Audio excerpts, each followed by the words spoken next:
தமிழ்நாடு சௌராஷ்டிர அரசியல் எழுச்சி மாநாட்டை தலைமையேற்று நடத்தி கொண்டிருக்கிற போற்றுதலுக்கும் வணக்கத்திற்கும் உரிய பெருமகன் ஓய்வு பெற்ற முன்னாள் காவல்துறை பேரதிகாரி கிஷோர் குமார் அவர்களே, சிறப்பு விருந்தினராக வந்து மாநாட்டை சிறப்பித்துக் கொண்டிருக்கிற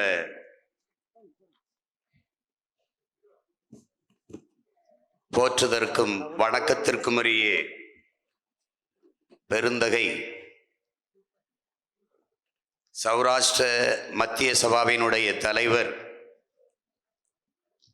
சுரேந்திரன் அவர்களே,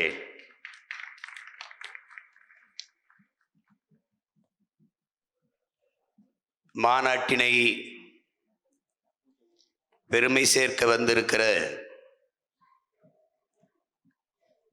பெருமதிப்பிற்குரிய தினேஷ் அவர்களே,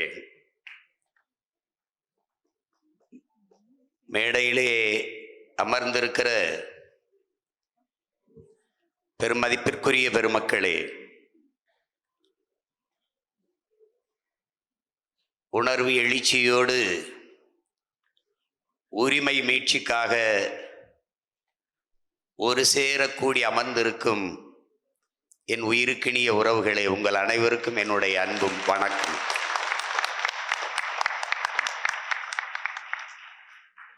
சௌராஷ்டிர அரசியல் இன எழுச்சி மாநாடு என்று அழைத்தார்கள். மாநாட்டிற்கு உள்ளே வந்தால் அப்போதான் தெரிகிறது இது செந்தமிழ் எழுச்சி மாநாடு. வரவேற்கிற தங்கை புரட்சி பாவலன் பாவேந்தருடைய வரிகளை பாடி, அதற்கு பிறகு வந்த தம்பி என் அன்பு மகன், அவன் தமிழிலே கவிதை பாடி வரவேற்பதை பார்க்கிற போது சௌராஷ்டிரா மாநாடா தமிழ் மாநாடா என்கிற ஐயம் வருகிறது. பேரன்புமிக்க எனது பெற்றோர்களே, உயிருக்கினியே என் உடன் பிறந்தார்களே, இங்கே நீங்கள் யார் என்பதும் நான் யார் என்பதும் முதலில் நாம் தெரிந்து கொள்ள வேண்டும். மண்ணில் உழவு தொழில் என்பது தொழிலாக பார்க்கப்படுவது இல்லை. அது உழவு தொழில் என்று சொல்லக்கூடாது. நெசவையும் தொழில் என்று சொல்லக்கூடாது. உழவும் நெசவும் மனித வாழ்வின் பண்பாட்டு கூறுகள். அது ஒரு கலாச்சாரம், அது தொழில் அல்ல. ஏன் உழவை தொழில் என்று சொல்லக்கூடாது என்றால், தாய் பிள்ளைக்கு உணவூட்டுவது எப்படி தொழில் இல்லையோ, பால் ஊட்டுவது எப்படி தொழில் இல்லையோ, அப்படி பூமி தாய் தன் பிள்ளைகளுக்கு உணவூட்டுவதும் தொழில் அல்ல. அது ஒரு கலாச்சாரம், அது ஒரு வாழ்க்கை முறை. அதுபோலதான் நெசவும். இந்த உழவும் நெசவும் ஒன்றோடு ஒன்று பின்னி பிணைந்தவை, பிரிக்க முடியாது இணைந்தவை. உழவு மானுட குலத்திற்கு உயிர் கொடுக்கிறது, உயிரை கொடுத்து காக்கிறது.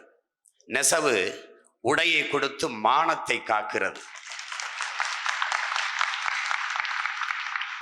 உயிர் கொடுப்பவன் உழவன், மானம் காப்பவன் நெசவாளன்.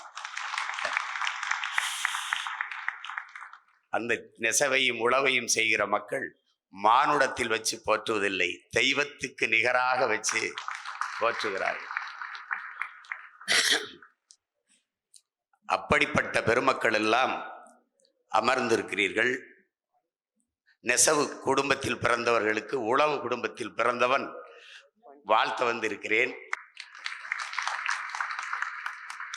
உங்கள் உரிமைக்காக உணர்வை மதித்து உங்களோடு நிற்க வந்திருக்கிறேன். நாங்கள் யார், நான் யார் என்பதை நீங்கள் அறிந்து கொள்ள வேண்டும். இங்கே பேசிய என் அன்பிற்கினியவன் என்னை சொன்னான், அரசியல் அதிகாரமற்ற தாய் நிலத்திலேயே அரசியல் அதிகாரமற்று தாய்மொழியை சிதைய கொடுத்து உணர்வை இழந்து உரிமைகளை இழந்து அடிமைப்பட்டு வாழ்ந்து கொண்டிருந்த ஒரு இனத்தின் பிள்ளை நான். என்றைக்கு ஒரு இனம் முழுமையான விடுதலை அடையும், அது என்றைக்கு ஒரு நாடு அடைகிறதோ அன்றுதான் அந்த இனம் முழுமையான விடுதலையை அடையும். 26,000 மக்கள் தொகை கொண்ட ஒரு இனம் விடுதலை பெற்று நாடு பெற்று பெருமையோடு வாழ்கிறது, தன் மொழியை, கலையை, இலக்கியத்தை, பண்பாட்டை காத்து. சேர்பியாவிலிருந்து கொசவா பிரிகிற போது வெறும் 10 லட்சம் மக்கள் தான், 10 ஆண்டு கால போராட்டம் தான், தனி நாடு. தெற்கு சூடான் மிக குறுகிய எண்ணிக்கையில் உள்ள மக்கள் விடுதலை பெற்று. இப்படி சின்ன சின்ன இனங்கள் எல்லாம் விடுதலை பெற்று வாழ்கிற போது உலகின் முதல் மொழி தமிழ், முதல் மாந்தன் தமிழன், உலக மொழிகளின் தாய் தமிழ். இதை ஒரு தமிழன் சொன்னால் அது பெருமைக்கு பேசுவதாகப்படும். ஆனால் உலகில் எல்லா மொழியியல் ஆய்வறிஞரும் வரலாற்று ஆய்வறிஞர்களும் ஆய்விலே நிறுவுகிறார்கள், அப்படிப்பட்ட ஒரு இனத்தின் மகன். உலகில் 13 கோடி மக்கள் பரவி உலகெங்கும் நிறைந்து பறந்து வாழ்ந்தாலும் தமிழர்கள் வாழாத நாடு கிடையாது. ஆனால் தமிழனுக்கென்று ஒரு உள்ளங்கை அளவு நாடு கிடையாது. நாடில்லாத இனம் தன் மொழியை இழக்கும், கலையை இழக்கும், பண்பாட்டை இழக்கும், வழிபாட்டை இழக்கும், தொன்று தொட்ட வேளாண்மை இழக்கும், தன்னுடைய அரசியல் வலிமை இழக்கும், அதனால் இனத்தை இழக்கும், நாட்டை இழக்கும். இப்படிதான் வரலாறு. அந்த நிலையில்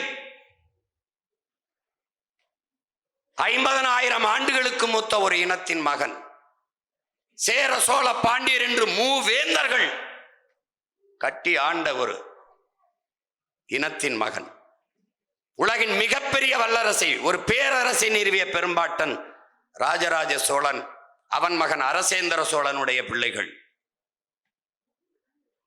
நீங்கள் பார்க்கிறீர்கள், சிலப்பதிகாரம் என்றது வெறும் காப்பியமாக புனையப்பட்டதில்லை என் அன்பு சொந்தங்களே.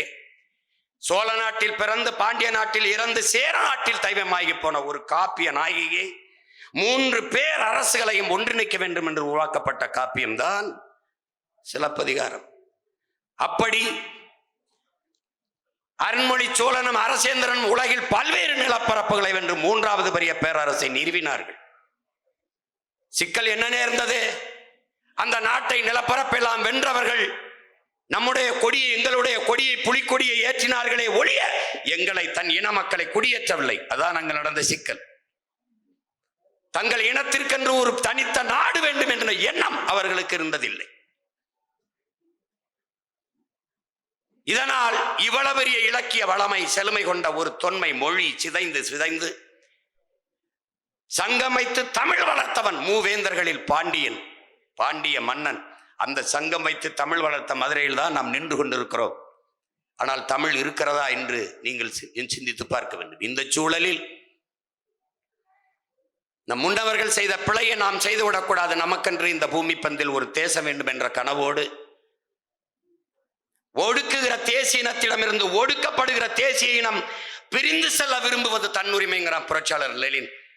அந்த தன்னுரிமையை போராடி பெற வேண்டியது ஒவ்வொரு தேசிய இனங்களின் பிறப்புரிமைங்கிறான். அந்த பிறப்புரிமையை கேட்டு, தமிழீழ தாயகத்தை கேட்டு ஒரு புரட்சிகர போராட்டத்தை முன்னெடுத்தான் எங்கள் உயிர் தலைவன் மேதகு பிரபாகரன் அவர்கள்.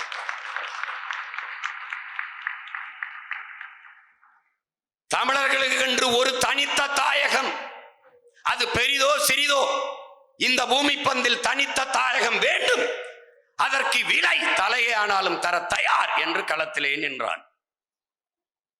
அந்த விடுதலை போராட்டத்தை பிரிவினைவாதம், தீவிரவாதம், பயங்கரவாதம் என்று பழி சுமத்தி எங்கள் கண் முன்னே அளித்தார். அந்த நேரத்தில் தான் என் அன்பு சொந்தங்களே, உங்கள் பிள்ளைகள் நாங்கள் உணர்ந்தோம். நானும் சரி, என் தம்பி ஆனந்தும் சரி, என் அன்பு தம் மகன் பிரசாத்தும் சரி, இங்கே நிற்கிற எங்கள் பிள்ளைகள் எல்லோரும் உணர்ந்தோம். இந்த அரசியல் நமக்கானது இல்லை, இந்த அதிகாரம் நமக்கானது இல்லை. இது நம் மொழியையோ நம் இனத்தையோ நம் மண்ணையோ நம் வளத்தையோ மக்களின் நலத்தையோ பாதுகாக்காது என்ற முடிவுக்கு அன்றுதான் வந்தோம். இது நம் சாவை சகித்துக் கொள்கிறது, நம் ரத்தத்தை ருசிக்கிறது, நம் இனத்தின் பிணத்தின் மீது நாற்காலி போட்டு பதவி அனுமதிக்கிறது. இவர்கள் நமக்கானவர்கள் அல்ல, இந்த அரசியல் நமக்கானது அல்ல என்ற முடிவுக்கு அன்றுதான் வந்தோம். ஆனால் முடங்கி கிடக்கவில்லை மூலையிலே.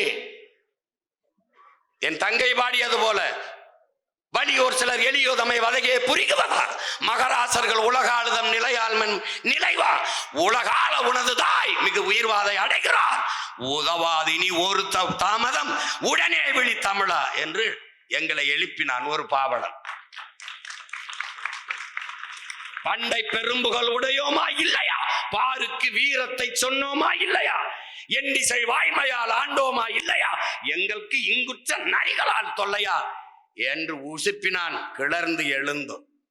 பூட்டிய இரும்பு கூட்டின் கதவு திறந்தது, சிறுத்தையே வெளியே வா, எளியன உன்னை இகழ்ந்தவர் நடுங்க புலியன செயல் செய்ய புறப்படு வெளியே. அப்படி வெளியே வந்தவர்கள் நம்பினை பகலினை நல் இருள் என்று சிம்புட்பறவையே சிறகை விரி, எழு சிங்க இளைஞனே திருப்பு முகம் திறவிழி என்றான்.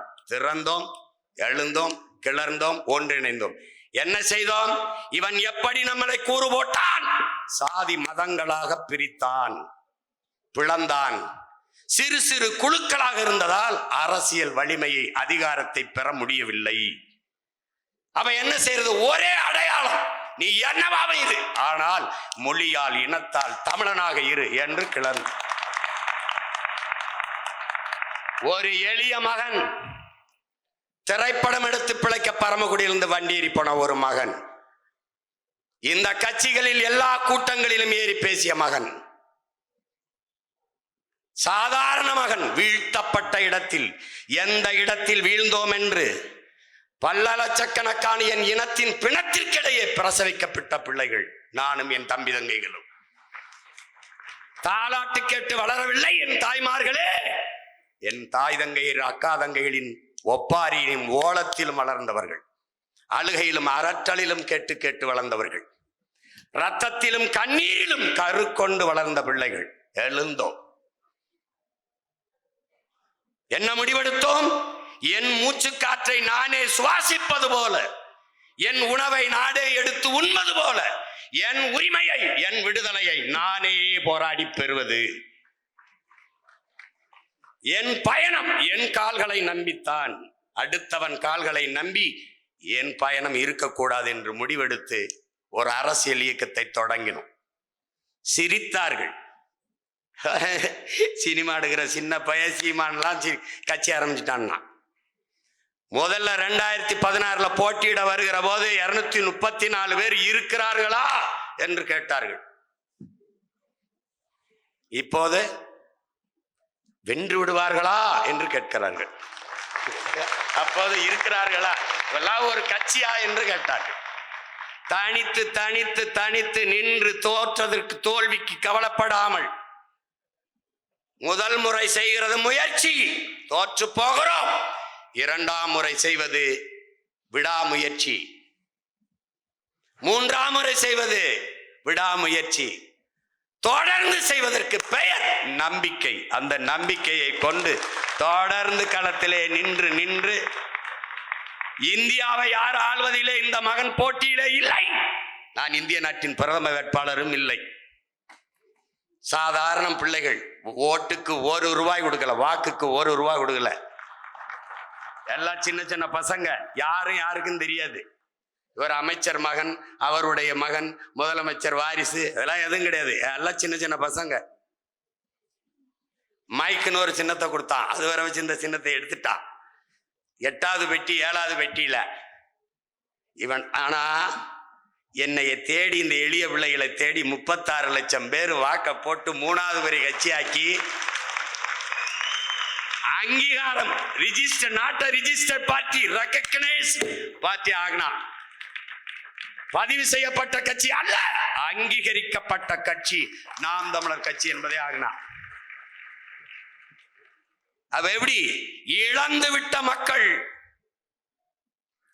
அரசியல் அதிகாரத்தை இழந்து விட்ட மக்கள், அதிகாரமற்ற அவன் நிலத்திலேயே அடிமையாக வாழ்கிற மக்கள், அவனுக்குத்தான் உரிமையை கேட்டு போராடுகிற மக்களின் உணர்வும் வலியும் தெரியும்.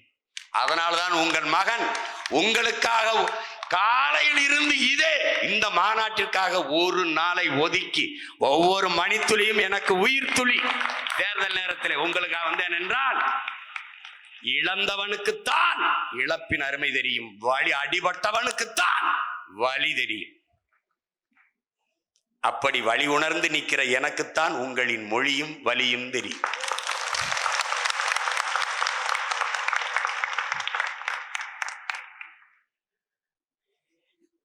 எனக்கு சின்ன வயதிலிருந்தே உறவு. எங்க ஊர் பரமக்குடியில் ஆத்துக்கு இந்த பக்கம் எமனேஸ்வரத்தில் இருக்கிற எல்லா மக்களும் சௌராஷ்டிர மக்கள் தான்.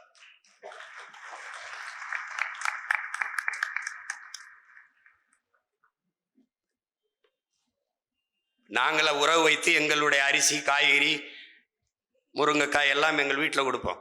அவங்க நாங்கள் முதலாளி தான் கூப்பிடுவோம். எங்கள் செல்லம்மா என்னை மருமகனேன்னு தான் கூப்பிடுவாப்புல. அவங்க வீட்டில இருந்து எங்களுக்கு உடைகள் எல்லாம், பணம், தீவா, பொங்கலுக்கு எல்லாம் எங்களுக்கு அப்படி ஒரு உறவை பேணுகிற ஒரு உறவு எங்களுக்குள்ள இருந்துச்சு. அது காலகட்டத்தில் என் தம்பி ஆனந்த் சொல்வது போல அரசியல்ல இருந்து அப்படி அமைதியாயிருச்சு. உங்களுக்கு தெரியுமா என் உடன் பிறந்தார்களே, பேரன்பு மிக்க என் பெற்றோர்களே, SR ராதா அவர்கள், நான் சின்னவனாக 2010 கட்சி ஆரம்பிச்ச போது என்னுடைய அப்பா பேராசிரியர் மணி அவர்கள் மூலமாக என் தம்பி ஆனந்துக்கு தெரியும் தொடர்புல என்னோட பல முறை அலைத்தொடர்புல பேசி எனக்கு ஆலோசனை கொடுத்து என்னை வாழ்த்தினார்கள், நீ நன்றபடியாக வர வேண்டும் என்று. அப்போது தெரியாத அவருடைய அருமை தோழர் எங்க மாமா காளிமுத்து அவர்களுடைய மகளை நான் மணந்து மருமகனாகலாம் அவருக்கு தெரியாது. ஆனால் அவர் என்னை வாழ்த்தினார்கள். பெருமை இருக்கிறது. இவ்வளவு பெரிய பெருமைக்குரிய முன்னோர்கள் படத்திலே இந்த தமிழ் பேரினம் மறக்க முடியாத ஒரு பெருமகன் TM சௌந்தரராஜன் என்கிற ஒரு பெருமகன். பல தமிழர்கள் தமிழ் உச்சரிப்பை கற்றுக்கொண்டதை அந்த பேராசிரியர் இடத்தில் தான். கடைசி தமிழன் உள்ளவரை அவன் காதுகளில் TM சௌந்தரராஜன் என்கிற அந்த தேனிசை குரல், இன்னிசை குரல், அவர் குரல் கேட்டுக்கொண்டே இருக்கும். அவர் பாடாத பாக்களா புழுக்களாக நெளிந்து கொண்டிருந்தவரை அவருடைய குரலால் எழுச்சியூட்டி எழுப்பிய பெருமகன்.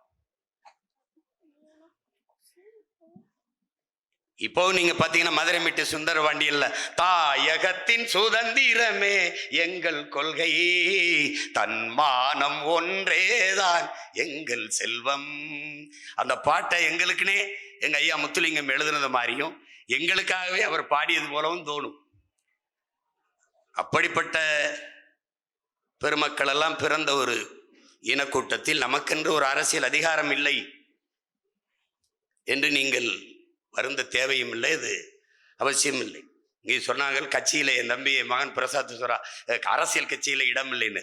நீங்க வர்றதில்லை, அதனால நாங்க எல்லாருக்கும் இருகரமும் விரித்து தான் அழைக்கிறோம். உங்களுக்கு ஒன்றை புரிஞ்சுக்கணும் என் அன்பிற்குரியவர்களே, பேரன்பு மிக்க பெருமதிப்பிற்குரிய என் சொந்தங்களே, நீங்க ஒன்றை புரிஞ்சுக்கணும். முதல்ல தமிழர்கள் அப்படிங்கிறது, தமிழ் அப்படிங்கிறது என்னன்னா அது ஒரு பேரன்பின் தாய். நீங்கள் சீனன் எழுந்து, சீனர்கள் என் மொழி தெரியாதவன் ஊமை என்று சொன்னான். ஆங்கிலேயன் எழுந்து என் மொழி தெரியாதவன் நாகரிகமற்றவன் என்று சொன்னான்.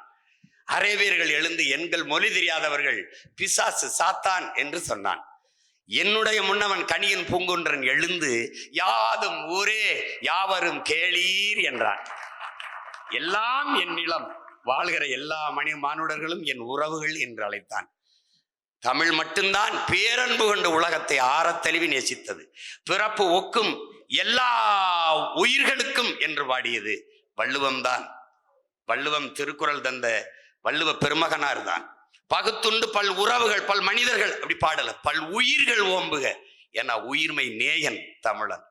இதை அறிவார்ந்த பெருமக்கள் புரிந்து கொள்ளணும். உலகம் தழுவி வள்ளுவன் முதல் கம்பன் முதல் கபிலன் முதல் இளங்கு எல்லோரும் உலகு உலகு உலகு என்று உலகம் தழுவி நேசித்தவர்கள் தமிழர்.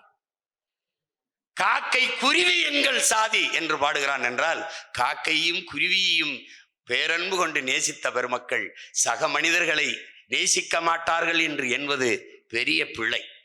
வாடிய பயிரை கண்ட போதெல்லாம் வாடினேன் என்று பயிருக்கு உயிர் இருக்குது என்று வாடி நின்ற வள்ளலாரின் வாரிசுகள் சக சொந்தங்களை நேசிக்க மாட்டார்கள், வெறுப்பார்கள் என்று எண்ணுவது பெரிய பிழை. பாரடா உன் மானுட பரப்பை, மானுட சமுத்திரம் நான் என்று கூவு என்றான் புரட்சி பாவலன் பாரதிதாசன். மானுட சமுத்திரமே நான் என்று கூவுன்னா.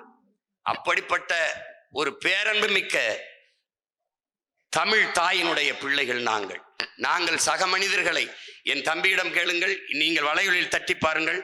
மரத்திற்கு மாநாடு போட்டேன், மரத்தோடு பேசிக்கொண்டிருக்கிறான் சீமான் என்று சிரித்தார்கள். அந்த மரம் மண்டைன்னு சொன்னது கூட மரம் கோச்சுக்கிடுச்சு.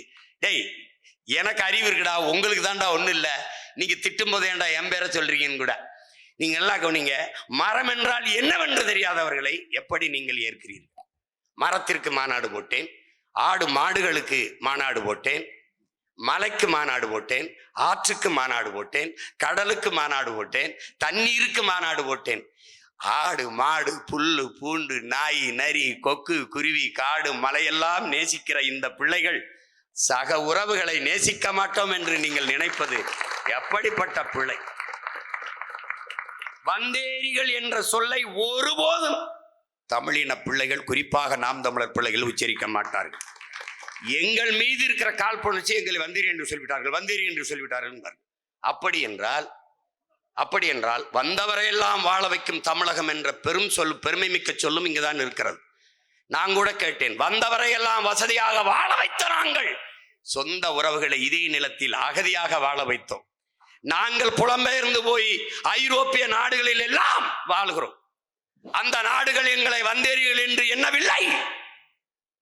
நார்வேயோ ஸ்வீடனோ டென்மார்க்கோ ஜெர்மனோ பிரான்சோ அல்லது சுவிஸோ பிரிட்டனோ ஆஸ்திரேலியாவை எல்லா நாடுகளும் அப்படியே தன் நாட்டு குடிகளாக எங்களை குடியுரிமை கொடுத்து ஏற்றுக்கொள்கிறார்கள் என்றால் எங்களை வந்தேரிகள் என்று அவர்கள் சொல்லவில்லை. அந்த இனத்தின் பிள்ளை எப்படி இன்னொரு இனத்தை வந்தேரிகள் என்று சொல்வோம்? அது ஆகாதவர்கள் சீமான் வளர்ந்து விடுவானோ வந்து விடுவானோ, தமிழர் என்று பேசுகிறானே அப்படி என்று நினைக்கிறது. அப்படி இல்லை. நீங்கள் எப்படி அரசியல் அதிகாரம் கேட்டு அங்கீகாரம் கேட்டு நீங்கள் போராடுகிறீர்களோ அப்படி போராடி கொண்டிருக்க பிள்ளைதான் நாங்களும். எங்களுக்கும் இல்லை, நீங்க நினைக்கிறது இல்லை நாங்க இது தமிழ்நாடு, தமிழனுக்கு அதிகாரம் இருக்கு. ஐயோ, சத்தியமா கிடையாது. அதை நீங்க தெரிஞ்சுக்கணும். நீங்களாவது இவ்வளவு கூட்டமா இருக்கிறீங்க, நாங்க ஒத்தையா இருந்து சின்ன சின்ன பசங்களா இருந்து போராடிட்டு இருக்கோம். உங்களுக்கு புரியுதா? இங்கேயாவது பாருங்க, இவ்வளவு பெரியவங்க இருக்காங்க. எங்க இதுல உட்காருக்கும் போது நான் மட்டும்தான் பெரிய ஆளா இருப்பேன், எல்லாம் சின்ன சின்ன பசங்க. சொல்லுங்கடா டேய், எங்க அவன் எங்க நின்னு எங்கடா நம்ம ஆளுங்க இங்க இருக்காம பாருங்க, இவன் தான் எங்கள்ல பெரிய ஆளு, பாத்துக்கிறங்க. அதனால நாங்க எப்படி சொல்றது, புறக்கணிக்கப்பட்ட நிராகரிக்கப்பட்ட இனத்தின் மக்கள். அதுல என்ன நாங்க முடிவெடுக்கிறோம்?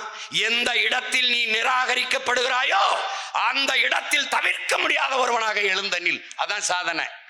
இப்ப தேர்தலில் நாங்க போட்டியிடுறோம்ல, எங்களை போட்டியிலே வைக்க மாட்டான். நீங்க வேணா குறிச்சு வச்சுக்கிறீங்க, எங்களை சேர்க்க மாட்டான். அது மும்முனை போட்டி, அந்த முனை போட்டி, எங்களை மற்றும் பலர் மற்றவையில வைப்பான். நீங்க வேணா நான் சொல்லிட்டு போறேன், இந்த தேர்தலில் இப்ப 26 தேர்தலில் பாருங்க, மற்றவையில தான் நாங்க இருப்போம். இவன் 10 வருஷமா எங்களை மற்றவைகளே வச்சு இப்ப நாங்க வளர்ந்துகிட்டே தான் இருக்கோம். அப்ப என்ன அர்த்தம்? அவன் எங்களை நிராகரிக்க பாப்பான். எந்த இடத்தில் உன்னை தவிர்க்கிறானோ, புறந்தள்ளுகிறானோ, நிராகரிக்கிறானோ அங்க தவிர்க்க முடியாதவனாக எழுந்து வா. அதான் இங்க. இப்ப நீங்க வேணா இதுல எழுதி வைங்க, இந்த மாநாட்டுல சொல்றேன், நான் பங்கேற்றுட்டு போயிட்டேன்னா கட்டாயமா உங்களுக்கு அரசியல் அங்கீகாரம் எல்லாரும் கூப்பிட்டு கொடுப்பான். ஏன்னா அவனுக்கு என்ன பயம் வரும்னா, என்ன பயம் வரும்னு கேளுங்க, என்னன்னு கேளுங்க. இருங்க முடிச்சுக்கிறேன். என்னன்னு கேளுங்க. நான் வரலைன்னா நம்ம கொடுத்தாலும் கொடுக்கலைனாலும் நமக்கு போட்டுருவாங்க. ஆனா இப்போ எல்லாரும் சீமானுக்கு போட்டுருவாங்கன்னு பயந்து என்ன பண்ணுவான், அவன் கொடுத்துருவான். ஏய் மொத்த பேரும் சீமானுக்கு போட்டுற போறாங்கப்பா. அவன் வேற, என் தம்பிக்கு 2021லயே சீட்டு கொடுத்தேன். நான் அவனுக்கு சீட்டு கொடுத்துருக்கதே ரொம்ப பேருக்கு தெரியாது. நான் போய் சௌராஷ்டிரா மக்களுக்கு சீட்டு கொடுத்துருக்கேன், தயவு செய்து போடுங்க அப்படியே சொல்ல முடியும்? எங்களை ஏன்னு கேளுங்க, கட்சியாவே அவங்க டிஎம்கே ஏடிஎம்கே, திமுக அதிமுக 2 இல்ல பாரதிய ஜனதா காங்கிரஸ், இது கொடுத்துருக்கா கொடுக்கல. அப்ப எங்களை கட்சியில கணக்குல சேர்க்கல. இதுக்கு முன்னாடி நீங்க மாநாடு போட்டிருப்பீங்க, என்னைய கூப்பிட்டீங்களா? கூப்பிடல. ஏன்னா எனக்கு தெரியல.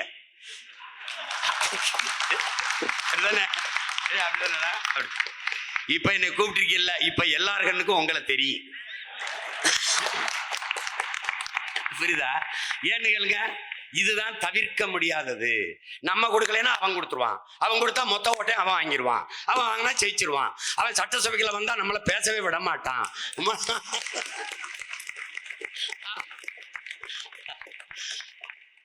அவன் கேள்வி கேட்பான், நம்மகிட்ட பதிலே சொல்ல முடியாது, நம்மளை பேச விட மாட்டான், அவன் கேள்வியா கேட்பான், பயப்படுவான். இப்ப புரியுதா? அதுதான் பிரச்சனை. அப்போ சண்டை போடணும், யாரை முன்னாடி வச்சு பாடணும்னு முடிவு பண்ணி பாடணும். அதான் இங்க இருக்கிறது. அந்த இதுல நம்ம இதை புரிஞ்சுக்கணும். இப்ப நாங்க பல்வேறு நாடுகள்ல நாடை இழந்து போய் வாழ்கிற நாங்கள் அப்படி பாக்குறது இல்லை. வரலாறு எங்களுமே, நீங்க தமிழர் இன வரலாற்றை நீங்க என் அன்பு சொந்தங்கள் இங்க ஆய்ந்து படித்தீங்கன்னா, எந்த இன மக்களையும் அடிமைப்படுத்தி ஆண்டார்கள், கொடுமைப்படுத்தினார்கள் என்று ஒரு சிறு செய்தி கூட நீங்க படிக்க முடியாது. ஏன் அறம் சார்ந்து வாழ்ந்த மறவர்களின் கூட்டம் இது.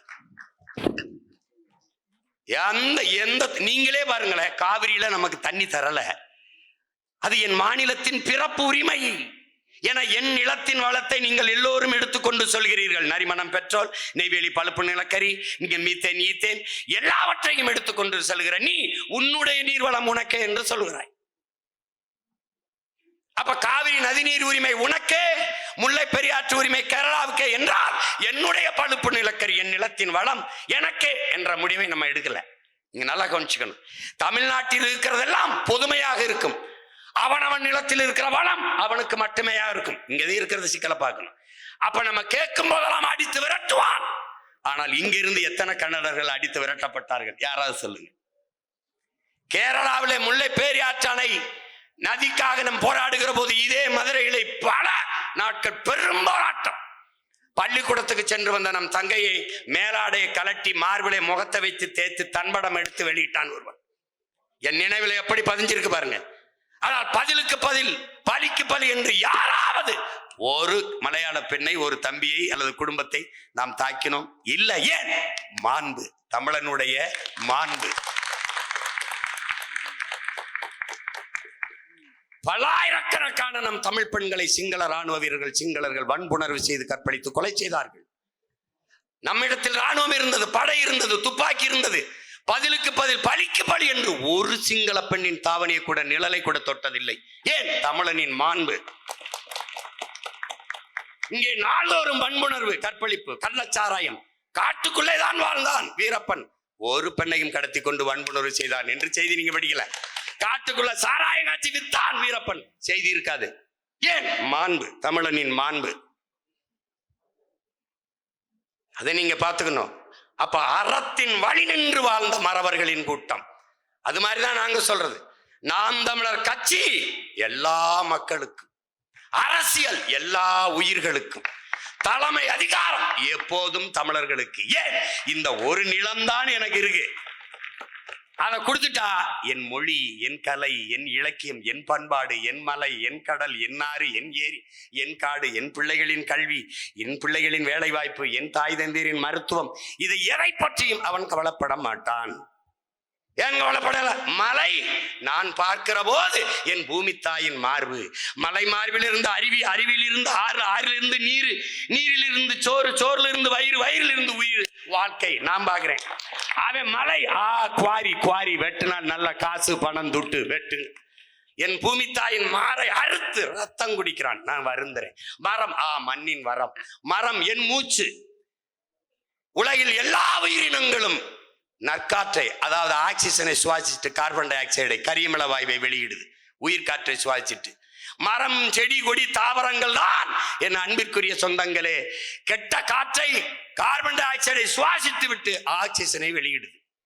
அந்த மரம் இல்லை என்றால் உலகில் எந்த உயிரும் இல்லை.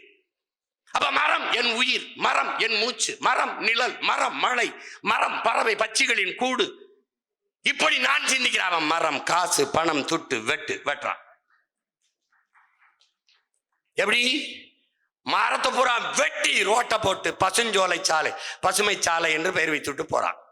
மரத்தை பூரா வெட்டி சாச்சிட்டு தூய காற்றுக்கு, நல்ல ஆக்சிஜனுக்கு 4500 கோடியை நிதிநிலை அறிக்கையில பட்ஜெட்ல தாக்கல் பண்றான். எங்க போயிட்டு இருக்கு? மரத்தை நீ வெட்டிட்டா நான் நட்டு வச்சு வளர்த்துருவேன். நீரை நீ உறிஞ்சிட்டா போத்தல் அடைச்சு கொண்டு வரான்.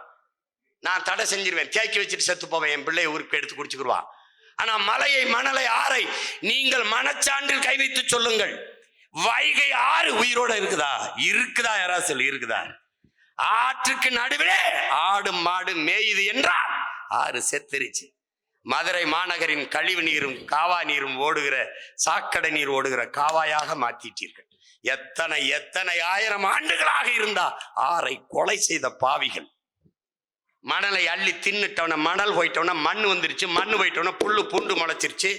எல்லா கழிவையும் கொண்டு அதுல கொட்டி சாக்கடை குழியாக்கிட்ட. நீ எப்படி இப்படி தோண்டுனா? எங்க ஊர் பரமக்குடி ஆத்துல நாங்கெல்லாம் அப்படி ஓடுகால் சின்னதா ஒரு வாளிட்டு தண்ணி வச்சுட்டு போய் குளிச்சுட்டு போவோம். இப்படி மண் வெட்டி வச்சு சின்னதா ₹1 கொடுத்தா குளிக்க விட்டுருவாப்புல. இன்னைக்கு எங்க இருக்காரு? மணல் எங்க இருக்கு? வெத்து தின்ட்ட. அதை பற்றி ஏன் கவலைப்படுவான்? நான் கவலைப்படுவேன். ஏன்? இந்த மண்ணின் மகன். அவன் கவலைப்பட மாட்டான். ஏன்? அவன் நிலம் இல்லை. அதனாலதான் நான் என்ன சொல்றேன், தலைமை அதிகாரம். என் மொழி சிதைந்து அழிந்து போனது, செத்துருச்சு. தமிழ் பேச தெரியாது, எழுத தெரியாது, படிக்க தெரியாது. 3 தலைமுறை வந்துடுச்சு. நீங்கள் மாநாடு முடிச்சு வெளியில போங்க, ஏதாவது கடத்தருவில் எந்த இடத்துல அது தமிழ்ல சங்கமிச்சு தமிழ் வளத்தை ஏதாவது இடத்துல தமிழ்ல விளம்பர பலகை, பேர் பலகை எழுதியிருக்கா என்று பாருங்க. செத்துருச்சு தமிழ். ஒரு இனத்தை அழித்து விட்டார்கள். அந்த வழியில் பிறந்த மகன் என்ன செய்ய முடியும்? வேற வழி கிடையாது. எனக்கு அதிகாரத்தை கொடு, என் தாய் சாக கிடக்கிறாள், காப்பாற்றணும். அதுக்குதான் போராடுறோம். அதனாலதான் என்ன சொல்றோம், நாம் தமிழர் கட்சி எல்லா மக்களுக்கும், உங்களுக்கு மட்டும் இல்ல. மலையாளி, கன்னடரு, தெலுங்கரு, எனக்கு தண்ணி தரமா இருக்கிற கன்னடரு இருக்கிறார் கட்சியில. நான் கூட சொன்னேன், ஒபாமா வந்தா கூட சேர்த்துக்கிறோம் கட்சியிலடான்னு கூட சொன்னேன்னா. நமக்கு ஒண்ணும் கிடையாது. ஏன்னு கேட்டால் என் அன்பு சொந்தங்களே, நீங்க ஆளை கவனிக்கணும். உடம்புல எங்க காயம்பட்டாலும் முதலில் கண்ணுதான் அழும். அது மாதிரி உலகில் எங்க காயம்பட்டாலும் தமிழர் மண் அழும். அழுது இருக்கிறது அழும். அது மாதிரி இப்ப உங்களுக்கு ஒரு பிரச்சனை, உரிமை பிரச்சனை என்றால் முதலில் இந்த மகன் ஓடி வந்து நிற்பேன் என்கிற நம்பிக்கை உங்களுக்கு இருக்கணும். நீங்கள் என்னை ஆதரிப்பீர்கள், நீங்கள் என் கூட வருவீர்கள், நீங்கள் எனக்காக நிற்பீர்கள் என்பதற்காக நானும் என் தம்பிகளும் வரவில்லை. எதற்காக வந்தார்? நாங்கள் உங்களோடு நிற்கிறோம் என்பதை உணர்த்துவதற்காக வந்தோம். எத்தனையோ ஆசிரியர்கள் போராட்டம், எத்தனையோ நெசவாளர்கள் போராட்டம், எத்தனையோ உழவர்கள் போராட்டம், எத்தனையோ மீனவர்கள், எத்தனையோ மாணவர்கள், எத்தனையோ மருத்துவர்கள், எவ்வளவோ செவிலியர்கள், எவ்வளவோ எல்லா போராட்டத்திலும் பங்கேற்றிருக்கிறோம். அவர்கள் எங்களுக்கு வாக்கு தருவார்கள் என்பதல்ல. ஏன் நாங்கள் வாக்குக்கானவர்கள் அல்ல, என் மக்களின் வாழ்க்கைக்கானவர்கள், ஓட்டுக்கானவர்கள் அல்ல, இந்த நாட்டுக்கானவர்கள். தமிழ்நாட்டில் சௌராஷ்டிர மக்கள் அரசியல் உரிமை பெற்று, அதிகாரம் பெற்று, பாதுகாப்பாக வாழ்கிறார் என்றால் அதை விட ஒரு தமிழ் மகனுக்கு பிறவி பெருமை எதுவும் இருக்க முடியாது. எந்த நாட்டிலே, என் அன்பு சொந்தங்களே, எந்த நாட்டிலே உழவர் குடி போற்றப்படுகிறான், நெசவு குடி போற்றப்படுகிறான், ஆசிரியர் பெருமக்கள் போற்றப்படுகிறானோ அதுதான் நாடு. அறிவை வளர்க்கும் செல்வத்தில் ஆகச் சிறந்த செல்வம் அறிவு. ஒரு நாட்டிலிருந்து இன்னொரு இடத்திற்கு செல்லும் போது மன்னனுக்கு கூட மதிப்பு இருக்காது, கற்றவனுக்குத்தான் மதிப்பு இருக்கும் என்கிறார் அறிவு மூதாட்டி அவ்வை. கற்றவருக்கு சென்ற இடமெல்லாம் சிறப்பு என்கிறார். தொட்டனை தூரும் மணற்கேணி மாந்தற்கு கற்றனை தூரும் அறிவு. அறிவைத்தான் போற்றுகிறார். அறிவு செல்வம். அந்த செல்வத்தை வழங்குகிற பள்ளி கல்லூரிகளை கணக்கில்லாது நிறுவி படிக்க வைத்துக் கொண்டிருக்கிற பெருமக்கள் சௌராஷ்டிர பெருமக்கள். உங்களுக்கு பல்கலைக்கழகம் இல்லை, பரிந்துரைக்கிறீர்கள். உங்கள் பிள்ளையிட்ட அதிகாரம் இருந்தால் அடுத்த நாள் பல்கலைக்கழகத்தை நீங்கள் எந்த இடத்தை சொல்றீங்களோ தொடங்குறதுக்கு அனுமதி. இப்ப நீங்க இப்ப சீட்டு நீங்க நிக்க யாரும் வரல, அதனால என் தம்பி கும்பகோணத்துல ஆனந்த தொடர்ச்சியா நிறுத்திக்கிட்டு இருக்கேன். நீங்க வந்திருந்தீங்கன்னா எங்களுக்கு நிறுத்துறதுக்கு இது இல்லை, எல்லாருக்கும் நிறுத்துறோம், எல்லாரையும் நிறுத்தும், எல்லாருக்கும் வாய்ப்பு கொடுத்துருக்கோம். அவங்க எங்களுக்கு போடுவாங்கன்னு இல்லை, எங்கள் பிறவி கடமை, அதனால செய்யறோம். பெண்களுக்கு 117 இடம் கொடுப்பது பெண்கள் வாக்கெல்லாம் எங்களுக்கு பெண்கள் வாக்கெல்லாம் போட்டு விடுவார்கள் என்பதற்காக அல்ல, பிறவி கடமை. பெண்மையை போற்றாத எந்த நாடும் பெருமை அடைந்தது இல்லை, பெருமை அடைந்தது இல்லை. பெற்ற தாயை மதிக்காதவன், உடன் பிறந்த இரத்த உறவுகளான அக்கா தங்கையை மதிக்காதவன் எப்படி மனிதனா இருக்க முடியும்? அதனாலதான் ஆணுக்கு பெண் சமம் என்பதில்லை, ஆணும் பெண்ணும் சமம். சமம் என நிகரென கொள்கின்றான், சம நிகரென கொள்கிறான் பாரதி. எங்கள் தலைவர் ஆணுக்கு பெண் சமம் இல்லை, ஆணும் பெண்ணும் சமம் என்று கற்பித்தார். அதனால 117 பெண்கள், 117 ஆண்கள். நாங்க தொடர்ச்சியா சரியாதான் செய்யறோம். என் மக்கள் நீங்க தான் சரியானதை செய்யாம எளிதானதை செய்றீங்க. கூட்டமா நிக்கிறவனுக்கு ஓட்டு போட்டா வென்றுவான்னு நினைக்கிறீங்க, கூட்டமா கூடி போய் திருடுன்னு சரின்னு நினைக்கிறீங்க.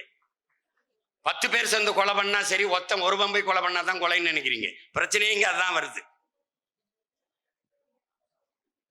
அப்ப நீங்க என்ன பண்ணணும்? சரியானதை தேர்வு செய்ய கற்றுக்கணும். அரசியல் விழிப்புணர்வு கொள்ளணும். என் தம்பி ஆனந்த் சொல்ல போல படித்த இளைஞர்கள் நீங்களே அரசியல் செய்ய வரவில்லைனால் எப்படி நாடை எப்படி சரி பண்ணுவீங்க? அச்சம் எதற்கு? அரசியலை கற்பிக்காதது எப்படி கல்வியா இருக்க முடியும்?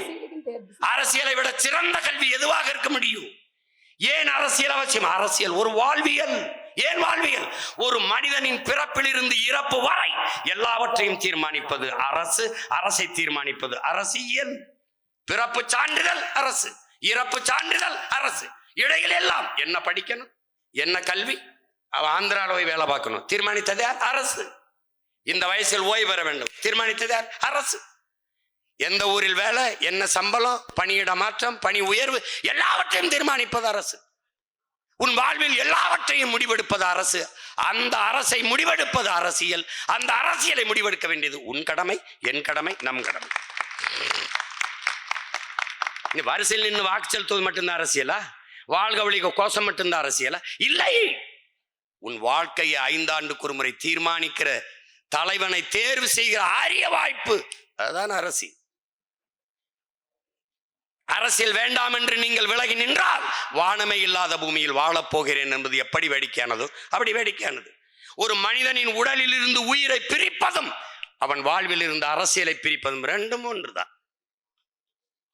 அதனால் படித்த இளைஞர்கள், தங்கைகள், தம்பிகள் துணிந்து முன்வர வேண்டும்.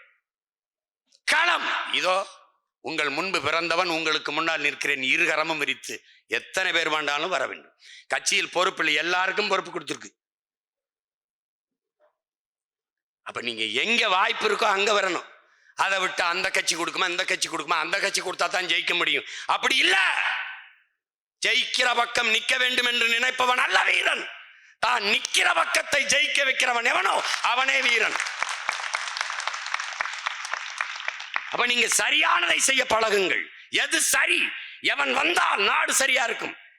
நான் மட்டும் நல்லா இருப்பதல்ல, நாடே நல்லா இருக்கணும். யார் வந்தால் நல்லா இருக்கும்?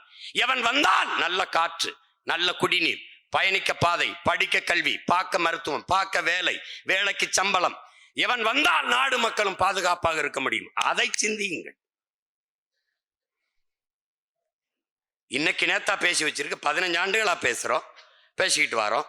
இன்னும் ஆழ்ந்து கவனிங்கள், இன்னும் கவனிங்கள். அதற்கப்புறம் ஒரு தெளிவு வரும். இதுதான் சரியான அரசியல், அங்க பயணிங்க. அதனால அதிகாரத்தில் இருப்பவனே தொடர்ந்து இருப்பான்னு இல்லை.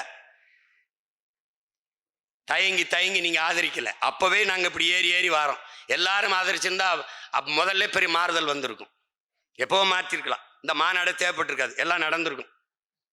என்ன உங்க கோரிக்கை என்ன? அரசியல் அங்கீகாரம் வேணும், அரசியல் அதிகாரம் வேணும். இதுதானே பெரிய விஷயம். உங்களுக்கு முன்னாடி நான் போராடிக்கிட்டு இருக்கேன். அதே அரசியல் அதிகாரத்திற்கு அரசியல் அங்கீகாரத்துக்கு தான் போராடிட்டு இருக்கோம். அப்ப போராடனோட சேர்ந்துதான் போராட வரணும். புரியுதா?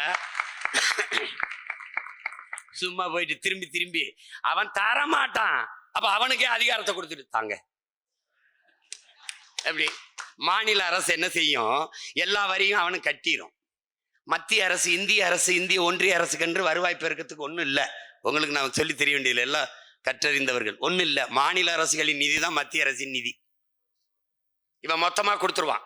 சரக்கு மற்றும் சேவை வரி எல்லா வரியும் கொண்டு போய் விட்டுருவான், கூச்சி வச்சுக்கிடுவான். பேரிடர் காலங்களில் ஒரு 500 கோடி கொடுங்களேன். மத்திய அரசு நம்ம கேட்ட நிதியை தராது, அதனால் நம்ம வந்து ரொம்ப வாத்தியார்களுக்கு சம்பளம் போட முடியவில்லை. எப்படி இருக்கு பாருங்க. நான் கூட கேட்டது, கவர்மெண்டா கந்துவட்டி கிடையாடா, எல்லாத்தையும் எடுத்துக்கிட்டு வச்சுட்டு கேட்டா தரமாட்டேங்கிறாங்க. அவன் எடுத்துக்கிட்டு தரமாட்டான். அது மாதிரி நீங்க எவனுக்கு வாக்கு செலுத்தி வலிமையை கொடுத்த அரசியல் அதிகாரத்தை கொடுக்கிறீங்களோ அவன் இதுவரை தரவில்லை. அப்ப என்ன பண்ணணும்? தருகிற ஒரு அதிகாரத்தை நீங்க நிறுவனம். அதான் இங்க இருக்கிறது. இப்ப இதுவரை எத்தனை பேர் வந்து பேசிட்டு போயிருப்பாங்கல்ல. இப்ப இந்த பேச்சு எங்க போகுது, எப்படி வருது, எப்படி வேலை செய்யுது. இந்த மாநாட்டுக்கு தலைமையேற்றவர் யாரு? அவர் எப்படி உங்களுக்கு தெரியும்? அவரை எப்படி கூட்டிட்டு வந்தீங்க? இனிமேதானே உங்களுக்கு இருக்கு தொல்ல. அவன் எப்படி வந்தான், ஏன் வந்தான், என்ன அவனை எப்படி பேச விட்டீங்க? இந்த மண்டபத்துக்காரருக்கு எப்படி மாநாட்டுக்கு அவருக்கு அனுமதி கொடுத்தீங்க? என்ன இதான் நடந்திருக்கு, இதுதான் நடக்கும். நடந்தது, நடவாது, இறந்தது, இரவாது அனைத்தும் நாம் அறிவோம். அது மாதிரி நீங்க பாத்தீங்கன்னா எதை திறந்தாலும் சீமான் சீமான் சீமான் கத்துவான். அப்ப கூட நான் சொல்ல, பாடும் பரம்பொருள் சிவன் அல்ல, இப்ப சீமான் தான். அவன் பேரன் சீமான் தான். பேசிக்கிட்டே இருப்பான். அது மாதிரி இப்ப இதுக்கு கடுமையா வேலை செய்யும். ஏங்க அவங்களுக்கு சீட்டு கொடுக்க மொத்த பேர் சீமானுக்கு போட்டு விட்டுற போறாங்க. அப்ப 2-3 தொகுதி மொத்தமா தோத்து போயிருவோம்ங்க அப்படின்பா. அதனால இந்த மாநாடு வெற்றி தான்.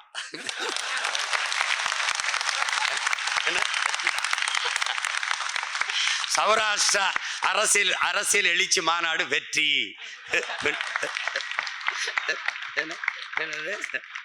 எங்க நடந்துருச்சு. அப்ப நீங்க மகிழ்ச்சியா இருக்கலாம். அவங்க தரல, சொந்தம் நான் இருக்கேன், பிள்ளை தந்துட்டு போறேன், ஆனா நீங்க எங்கூட நிக்கணும். அப்புறம் சீமா கொடுப்பான், அது ஜெயிக்குமா அப்படிலாம் கேட்டா அது சரியா வராது. அது சரியா வராது. அதை திரும்ப இதுக்கு மேல எல்லாம் என்னால பேச முடியாது. ஆமா, நீங்க புரிஞ்சுக்கணும். அதனால எப்பவுமே ஒருங்கிணைந்து நிற்பதில் தான் நம்ம வலிமை பெற முடியும். எப்பவுமே நீங்க வந்து இந்த மக்கள் எல்லாம் நமக்கு வாக்கு செலுத்த மாட்டார்கள், இந்த வாக்கு வராதுன்னா அந்த வாக்கை எப்படி பெறுவதுன்னு சிந்திப்பான். அப்ப சிந்திப்பான். அவன் என்ன கோரிக்கை வைக்கிறான்? அவன் அரசியல் அதிகாரம் கேட்கிறான், அவனுக்கு என்ன பல்கலைக்கழகம் கேட்கிறான், அவனுக்கு என்ன பாதுகாப்புக்கிறான். அது இந்தா அப்படின்னு நீங்க கொடுத்தாதான் அந்த வாக்கை நம்ம பெற முடியுங்கிற நிலைமையை நீங்க உருவாக்கி விட்டால் வென்றலாம். இல்லைன்னா இந்த மாநாடுல இன்னும் 100 மாநாடு போட்டாலும் பயன் இல்லை. அப்ப ஒற்றுமையா நீங்க இருங்க, உங்க கூட நாங்க இருக்கோம், போராடி வெல்லுவோம். ஏன்னா நீங்களும் அரசியல் அதிகாரம் கேட்குறீங்க, நாங்களும் அதுக்காக தான் போராடுற எல்லாரும் ஒன்னா சேர்ந்து போராடி வெல்லுவோம். அதுதான் இருக்கிற வாய்ப்பு. எனவே இந்த மாநாட்டிலே பங்கேற்று இருக்கிற என் பாசத்திற்குரிய சொந்தங்கள், என்னிலும் இளைய எதிர்கால நம்பிக்கைகளா இருக்கிற என் தம்பி தங்கைகள், இங்கே அழகு தமிழிலே புரட்சிப்பாவலர் பாக்களை பாடிய என் தங்கை, இங்கே தலைவர் பெருமகனா இருக்கிற ஐயா கிஷோர் சுரேந்திரன், தொகுப்பாளர் அவர்கள் எல்லாருக்கும் என்னுடைய அன்பும் வாழ்த்துக்களும். உங்கள் மாநாட்டினுடைய நோக்கம் வெற்றி பெறும் நான் வாழ்த்துகிறேன். உங்கள் வெற்றிக்கு ஒவ்வொரு நொடியும் உங்களுடைய துணை நிற்பேன் என்கிற உறுதியை உங்களுக்கு தருகிறேன். நீங்கள் அதை பற்றி கவலைப்பட வேண்டியதில்லை. இப்போ கோரிக்கையை நான் வந்து அவங்க சொல்லும்போதே சொன்னேன், எப்பவும் உங்க கூட நிற்கிறேன், நீங்க எங்கூட நிற்பீங்கிறதுக்காக நிற்கல. இது என் பிறவி கடமை, அதை செய்ய நான் உங்க கூட நிற்கிறேன். நீங்க நம்பிக்கையோடு இருங்க. மாநாடு வெல்லும். நம்ம கோரிக்கைகளை சேர்ந்து நிறைவேற்றுவோம். உங்கள் எல்லோருக்கும் என்னுடைய அன்பும் வணக்கமும். புரட்சி எப்போதும் வெல்லும், நமது வெற்றி அதை சொல்லும். கோரிக்கைகள் நிறையும் வரை, கோரிக்கைகள் நிறைவேறும் வரை கோடி கைகள் இணைந்து போராடுவோம். போராட்டமே வாழ்வின் இருத்தலை உறுதி செய்கிறது. போராடும் போதுதான் மனிதனை பிறக்கிறான். போராடுவோம், வெற்றி பெறுவோம். நன்றி, வணக்கம். நாம் தமிழர்.